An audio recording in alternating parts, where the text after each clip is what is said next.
Namaste. Today I am going to say about Meenakshi Sundareswarar Kalyanam history. Rituals and stories behind the Meenakshi Sundareswarar Kalyanam. If you have been to Madurai in April or May, you have probably felt it, that buzz in the air, the fragrance of jasmine, the sound of Nadaswaram echoing through the streets. It's not just summer, it's the time of Meenakshi Tirukalyanam, the celestial wedding of goddess Meenakshi and Lord Sundareswarar, and it's one of the most heart-touching festival you will ever witness. This is not just a temple function for locals, it's like getting ready for a sister's or daughter's wedding and for devotees. It's a powerful spiritual event filled with emotion, beauty, and centuries old tradition. Madurai was long ago governed by Queen Kanchanamala and King Malayadwaja Pandya. In spite of their prosperous kingdom, the queen and king were longing for a child. Years after praying and conducting a sacred yajna, there was a miracle. A female child came out of the holy fire, whereas they were hoping for a baby boy. She had three breasts. The divine voice that followed said, "Raise her as a son."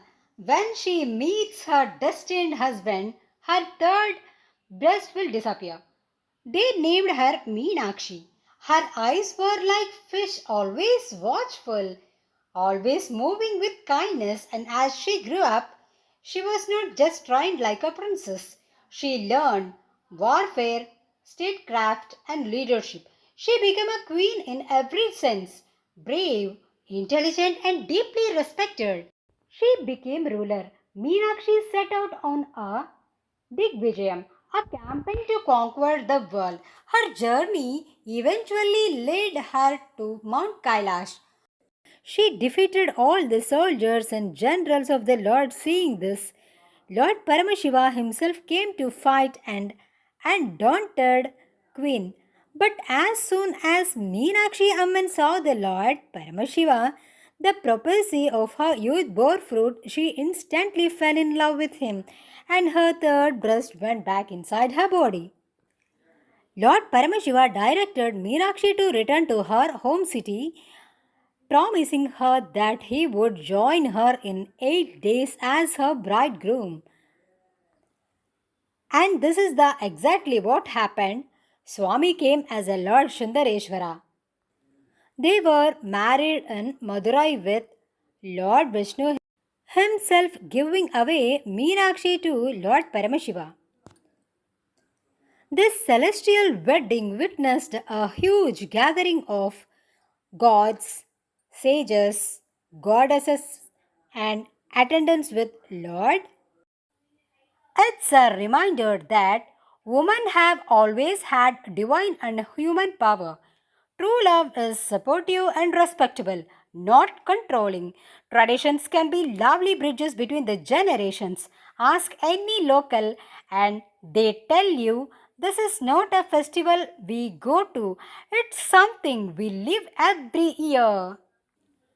The conclusion says that whether you watch the event in Madurai or catch a glimpses on the internet, the Kalyanam makes an impact. It's a delicate, strong, full of life, and perhaps that's why to this day people travel from very far places and wide just to be a part of it. Because some stories don't just reside in temples, they reside in hearts. There is another question. Why was Parvati Ma born as Meenakshi Amman? Meenakshi Amman was an incarnation of goddess Parvati, a form she took because of a boon she granted to her devotee Vidyavati. Pleased with Vidyavati's penance, Parvati agreed to be born as her daughter in Vidyavati's next life. A divine reminder says that true partnership shows up where you are needed, even if it means breaks, the norm for her to lead. Amma Sree Meenakshi Sameta Sundareswara. I'm really happy that today I made this video. History does not always demand that a woman leave her world behind in the legendary. In Tirukalyanam, Lord Shiva did not take Queen to the Kailash. Instead, he moved to the Madurai to stand by her side as she ruled her kingdom. He did not just become here a husband, he became the greatest support to her and never controlled Amma. Even Amma was very dedicated towards Swami, respected her and showered unconditional love. A divine cosmic marriage represents the sacred ultimate union of opposing forces such as heaven, earth, soul, and body, a masculine and feminine symbolizing a state of cosmic balance, spiritual completeness, and unconditional love. That's why it is often described as the union of Parashakti and Parashiva, consciousness and energy, as a spiritual destined partnership that goes beyond surface level. Hara Hara Mahadeva, Sri Matre Namaha.